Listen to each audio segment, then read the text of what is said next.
1899.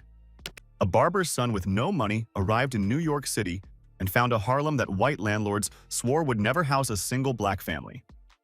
15 years later, he had broken that promise, built a company worth roughly $40 million in today's money, and turned Harlem into the capital of Black America. Then it all came apart in a lawsuit, a recession, and a silence he never fully explained. So how did Philip Payton pull off one of the most important real estate takeovers in American history? And why did his empire collapse just as Harlem became everything he promised it would be? This is the rise, the catastrophic ruin, and the untold legacy of Philip Payton, the porter who saw an opening. America in 1876 was 3 years removed from the last federal troops leaving the South, and the brief window when Black Americans could vote, hold office, and build wealth without a legal wall stopping them was already slamming shut. State by state, Jim Crow laws stripped away what Reconstruction had promised. Schools closed, poll taxes and literacy tests locked black voters out one signature at a time, and the country Payton was born into had already decided, long before he could walk or talk, exactly how far a man like him was supposed to get. Into that closing window, Philip Anthony Payton Jr. was born on February 27, 1876, in Westfield, Massachusetts, the second of 4 children to a barber and a hairdresser who insisted every child in the house learn a trade. By 15, he could cut hair with his eyes closed, a skill his father drilled into him twice a week after school whether he asked for it or not. His brothers went to Yale. His sister earned a college degree. Payton went to Livingston College in North Carolina for exactly 1 year, on the strength of his father's friendship with the school's founder, Dr. Joseph Charles Price, before a football injury put him flat on his back and ended it before he could finish. He came home and picked up a razor, doing the one job his family had already decided was good enough for him. He would later admit, in his own words, that he spent those teenage years aimless, watching his brothers walk toward Yale while he swept hair off a barbershop floor. The least educated of 4 siblings in a family that clearly expected more from every single one of them. It was not good enough for Payton. In April of 1899, against both parents' wishes, he packed up and left for New York City with nothing but a trade he didn't want and a plan nobody else believed in. New York did not care who he used to be back in Massachusetts. He swept floors as a department store attendant for $6 a week, then cut hair again for slightly more, and finally landed the lowest job in a Manhattan real estate office, porter, $8 a week, the kind of job built for a man nobody is supposed to notice, emptying trash cans and running errands for agents who never once asked his opinion on anything. Payton noticed everything instead. Every lease, every empty unit, every landlord was sweating over a mortgage he could not fill with tenants. He was learning a business from the floor up while everyone around him assumed he was just sweeping it, memorizing patterns nobody thought to hide from the porter because nobody thought the porter was paying attention. He married Maggie Lee, a domestic worker from Raleigh, North Carolina, in the fall of 1900, and opened his own firm, Brown and Payton, in Midtown that same October. It collapsed in months. His partner walked out the door and never came back. Payton stayed, dead broke, while Maggie kept them fed by sewing late into the night, stitching other people's clothes so her own husband could keep chasing leases nobody would sign. There were weeks they could not make their own rent. A real estate man who could not house his own family. A joke Payton must have felt every single time he walked past his own front door. He told himself one good sale could carry him a full year. He said later, "I knew that if I made one good sale, I could make enough to keep me going for a year." He believed it so hard he refused to quit, even as friends who had watched him fail once already quietly started expecting him to fail again. Then, on Christmas Day 1901, 3 blocks north of everywhere he had already failed, a brawl broke out between black and white residents on West 130th Street. Windows broke. Neighbors who had lived side by side for years suddenly would not look at each other on the street. It was ugly, and it was loud, and it rattled property owners across the neighborhood who had never once imagined their quiet, brand-new blocks turning into a battleground. Payton read it as something nobody else did. Harlem was scared, and scared landlords made deals they would never make calm. The deal nobody else would make. Harlem's white developers had built too much too fast, and the tenants never came. Builders had thrown up row after row of brand new apartments in the 1890s, expecting a wave of white tenants, And that wave simply never showed up in the numbers landlords had promised their own investors. By the early 1900s, entire blocks sat empty, and every month those units stayed dark. Their owners bled money they could not afford to keep bleeding, watching their own investment lose value with every vacant unit on the ledger. Payton walked in with an offer nobody wanted to make out loud. "Fill your buildings with black families," he told them. "Guarantee your rent and stop caring who signs the lease." Desperate men said yes, one after another, faster than Payton could keep track of the paperwork. Word ripped through Harlem's black churches within weeks. Payton could get you into apartments other agents would not even show you. And by 1903, he was managing so many buildings that collecting a commission on somebody else's risk started to feel small. He wanted to own the buildings, not manage them for somebody else's profit. Own them, outright, with his own name on the deed. On June 15, 1904, he chartered the Afro-American Realty Company, selling 50,000 shares at $10 each to black ministers, doctors, and shop owners who had never once been offered a piece of anything built for them. His prospectus did not whisper. It said outright that the prejudice already working against them could be flipped and used for their own profit, and the company's own advertising went further, printing the line, "Race prejudice is a luxury," directly on its promotional material, as if daring anyone to disagree. Black New York bought in fast, men and women who had spent their entire lives being told there was no room for them anywhere near Manhattan real estate. James C. Thomas signed on as company president. Payton ran everything day-to-day as vice president and general manager. And the money poured in fast enough that the buildings started stacking up, block by block, deal by deal, faster than almost anyone in the room could track. White Harlem fought back hard. Block associations formed just to keep black families out, holding meetings specifically devoted to strategies for stopping Payton's company one lease at a time. Owners signed pledges swearing they would never sell to a black buyer, not for any price, not for any reason. In 1905, the New York Herald ran a story screaming that flats near 133rd and 134th Streets, occupied by white families for years, had been captured by a Negro population, the kind of headline built to sound like an invasion instead of a lease. Real estate brokers quoted in that same story predicted it was only a matter of time before entire blocks turned over completely, and they meant it as a warning to every white family still holding on. Payton read it as a map instead. Every panicked article only told more black families exactly where they could now afford to live, and the Afro-American Realty Company kept swallowing blocks the papers said it would never touch, one contested lease at a time, one frightened landlord at a time. In 1907, at the height of his company's brief run of confidence, Booker T. Washington included Payton in his book The Negro in Business, printing a photograph of Payton standing alongside the company's directors, a portrait of black success meant to inspire an entire generation of readers who had never seen a black-owned real estate company treated with that kind of respect in print before. It ran in the same pages Washington used to celebrate the most promising Negro enterprises in the country, next to profiles of grocers and undertakers and small manufacturers, but none of them controlled anything close to what Payton's company already held. Within a year, the same company in that photograph would be gone, and the picture itself became one of the few surviving records of just how far Payton had climbed before the fall. The walls closing in. By 1906, the company reported more than $1 million in assets, a staggering number for a black-owned business not yet 2 years old. Booker T. Washington called it one of the most remarkable enterprises a Negro had ever built, the kind of endorsement that could have made Payton the most trusted name in black business in America. Payton should have slowed down and locked in what he already had. He did the opposite. Every building he bought with borrowed money stacked on top of other borrowed money, taking out high-interest loans against properties that were already mortgaged close to the edge, betting that rents would keep climbing fast enough to cover payments that grew heavier every single month. His own board of directors saw the danger clearly and begged him, meeting after meeting, to stop expanding and consolidate what the company already owned. He ignored every warning. To move faster, his company started evicting white tenants outright to clear space for black renters, a tactic that made headlines and made enemies out of the very landlords Payton still needed for the next deal and the one after that.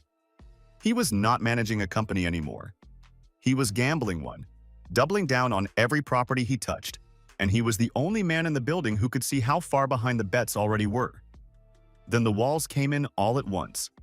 In 1906, 43 of his own shareholders sued him, men and women who had once handed over their savings because they believed in exactly what he was building.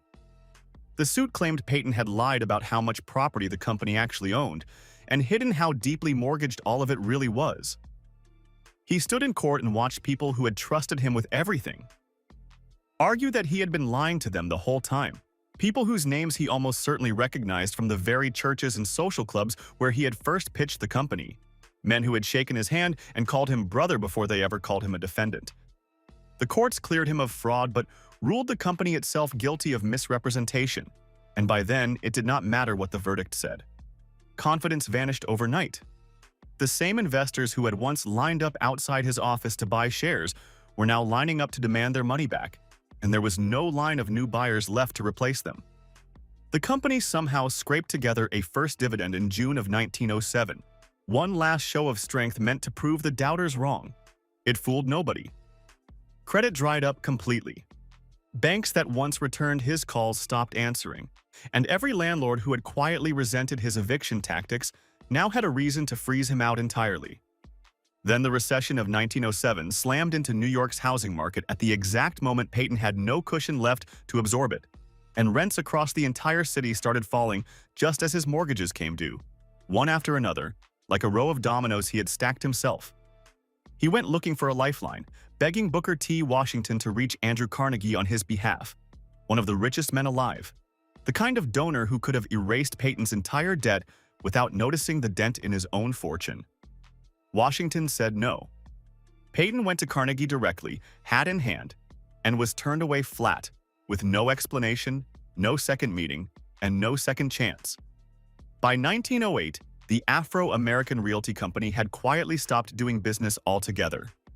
Even Washington's own secretary, Emmett Scott, wrote urging Payton to formally announce the end so shareholders would at least know where they stood. Payton never did. He just let the company he had built from a sidewalk hustle into a million-dollar empire go dark, refusing to even say the word finished out loud, as if silence alone could keep the collapse from becoming permanent. Building it twice.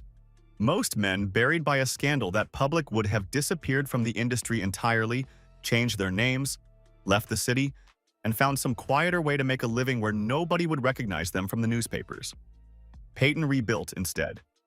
He folded what survived into a new, quieter company under his own name, this time with no board to answer to and no shareholders who could drag him back into a courtroom if he moved too fast again.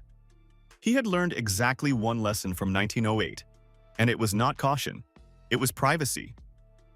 Never again would 43 strangers get to look at his books. Other black agents, men like John E. Nail, Henry C. Parker, and John M. Royal, had watched him closely enough to run their own versions of the same playbook, buying and leasing buildings block by block the exact way Payton had shown them it could work, courting the same nervous white landlords with the same guaranteed rent pitch Payton had perfected years earlier. And together, they kept pushing Harlem's line north year after year, long after Payton's first company had already become a cautionary tale whispered around black business circles in Atlanta, Chicago, and Washington. Payton's failure had not killed the idea. It had only proven the idea worked well enough that other men were willing to risk their own names running it, even after watching what it had cost the man who invented it. By 1913, somewhere between 50,000 and 70,000 black New Yorkers called Harlem home, a population Payton had willed into existence out of scared landlords and vacant buildings barely a decade earlier. He had been right about everything, and being right had still cost him his own company. In August of 1917, he closed the biggest deal of his life, 6 apartment houses for $1.5 million, a sale worth more than $30 million today. He renamed the buildings after Frederick Douglass and Booker T. Washington, stamping black history straight into the brick, the same way he had once stamped black tenants onto Harlem's lease agreements. A final, defiant flourish from a man who had spent his whole career turning buildings into statements. He never spent a dollar of that money. 1 month later, on August 29, 1917, Payton died of liver cancer at his summer home in Allenhurst, New Jersey. He was 41 years old. He closed the deal of his life and then never lived to see what it bought him. Never got to walk through a single one of those 6 buildings as a rich man instead of a desperate one. Word of his death moved through Harlem fast, the same way word of his first evicted white tenant once had. Except this time there were no headlines screaming about an invasion. There was just a neighborhood he had spent 17 years fighting to build, quietly absorbing the news that the man who built it was gone. Add up that final sale, the $1 million in assets his first company once reported before the lawsuit gutted it, and every smaller building his second company kept quietly managing for a decade after the first one collapsed, and you land on a career worth roughly $40 million in today's terms, built from nothing not once but twice. A dollar earned once and kept quietly for 40 years compounds into something enormous without anyone lifting a finger twice. A dollar earned, lost in court, rebuilt from a sidewalk hustle, and earned again is a completely different kind of number, forged under completely different pressure, and it is the number Payton actually left behind, whether the history books remember it or not. What Harlem became. Payton never lived to see what he built. Within a decade of his death, Harlem exploded into the center of Black American culture. Langston Hughes wrote there. Duke Ellington played there, packing clubs that stood on blocks. Payton had once fought block associations just to open. Zora Neale Hurston walked those same streets on her way to rooms full of writers rewriting what Black American art could even be. Marcus Garvey drew crowds of thousands to Harlem street corners, and A'Lelia Walker, heir to Madam C.J. Walker's hair care fortune, threw parties in Harlem townhouses that became legendary gathering points for the entire movement, all of it happening inside buildings Payton had leased, evicted, mortgaged, and sold years before any of them ever arrived. None of that happens on that timeline without a barber's son who refused to accept a porter's job as his ceiling. The neighborhood that gave the country the Harlem Renaissance existed in black hands, specifically because one broke real estate agent decided that a temporary housing bus was actually an opening nobody else had the nerve to walk through. It was the exact same economic play that would unfold across black business capitals throughout early 20th century America, from Black Wall Street in Tulsa to Sweet Auburn in Atlanta. Find the exact spot where prejudice starts costing someone else real money, and build a self-sustaining empire right inside that gap before anyone stops you. In Harlem, Payton found his gap in empty apartments, opening doors for the Great Migration years before anyone even had a name for where those tens of thousands of black families were heading. While other black financial districts across the country were destroyed by sudden external violence, Payton's empire bled out quietly from within, unraveling in a courtroom over 2 brutal years through paperwork, silent phones, and mounting debts. Ask most people who ever lived in Harlem who made that possible, and few will say Philip Payton. Fewer still know his own company collapsed in a shareholder lawsuit nearly 2 decades before Harlem became the name the whole world knows.